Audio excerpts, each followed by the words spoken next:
Oh, this is my family wall. Betty Tisdale's home overflows with pictures of her travels. Oh, this is me in Saudi Arabia. But there was one particular trip nearly 40 years ago that changed her life forever, and many others. She was so moved after reading about an American doctor in Vietnam working with war orphans that she went to Saigon. And I saw the babies in rusty cribs, in hammocks made of rags strung between the cribs, and their bony little arms and legs just lying there, no one picking them up. And I knew that my life had changed. As the Vietnam War dragged on, Betty traveled back and forth. They would find babies every day at the gates of the orphanage, and children standing there that were abandoned or their parents had been killed. They became my children. As Betty mothered children in Vietnam, her husband cared for their 5 boys back home, and their own family grew. They adopted 5 girls from the orphanage.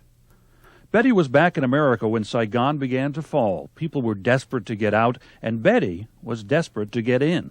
There was no way that I was going to allow my children, you might say, to grow up under communism. I decided at the beginning of April that I was going to bring the whole orphanage back to the States. The South Vietnamese government would not release any child without certain documents that weren't available. So Betty fabricated what was needed for every child. You know, I just got some blank birth certificates from the hospital, and we filled them out as best we could. And kept pestering the American ambassador to help get the orphans out. And he said, okay, Betty, we've got 2 planes for you. Be ready to leave at 11 o'clock tomorrow morning. 1 week later, Saigon fell.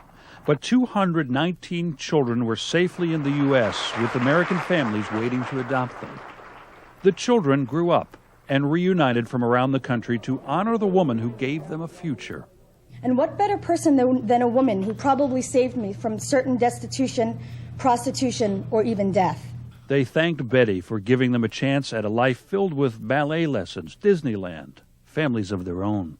Most people are kind of given one chance. They're born once, and that's their lives. And I think that we're very fortunate, and others like us are very fortunate that because of Betty, we were given 2.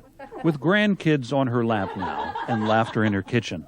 Family, family, family. It's wonderful. Betty Tisdale ended up surrounded by love.